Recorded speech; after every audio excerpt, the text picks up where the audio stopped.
Oh, I didn't see you there. Well, hello, curious conspirators. I am Huey Who Did It, Lord and Keeper of all conspiracy theories. Oh, and Oswald? Totally did it. But that's not the point you're here. In this episode, we'll be talking about the Titanic. And did J.P. Morgan sink it?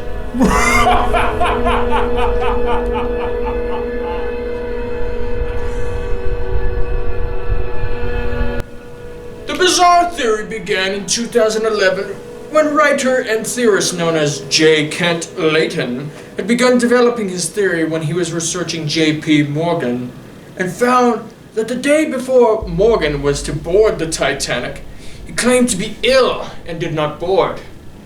And at the same day, at the same time, his personal friend Milton Hershey, as in Hershey chocolate bars that you're probably eating right now, you big fat slob, canceled his trip as well after a business meeting that both him and Morgan attended. The theory goes further when it was discovered that in the reports that 3 deceased millionaires out of the entire rich crowd aboard the Titanic had been Morgan's rivals in many ways. The 3 included Jacob Astor, Isidor Straus, and Benjamin Guggenheim. These gentlemen were all opposed to the creation of the Federal Reserve, which Morgan was pushing for in the U.S. government. Theory, in a couple other articles, splits off about halfway after that. It begins to talk about some of the other... Cooper, what would you like for dinner? Oh, Jeffrey Thomas!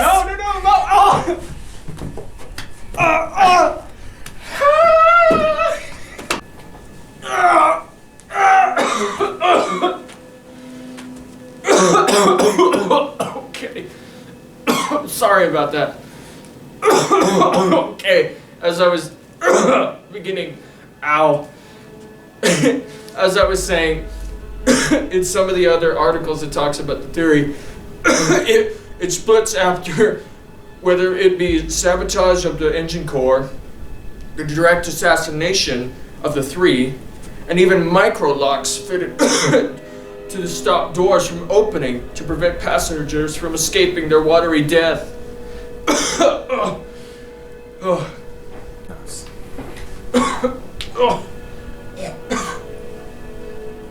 The theory, in the long run, has been criticized by many due to newfound facts like how Guggenheimer and the other 2 millionaires that died in the crash actually had no connection or opinion upon the Federal Reserve, and in the fact that Strauss, one of the 3, had turned out to be a supporter of the Federal Reserve.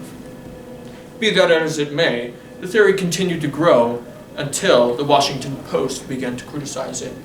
And then, slowly, the groups began to stop supporting the theory, and it ended up dying out in 2014. Oh God! Oh, my spleen. Give me a moment. I think I have diabetes. Oh God. Oh. Okay. Thank you for watching this episode of Theories with Huey. Have a good night, you thanked old theorists. Farewell. Cut it. Cut it.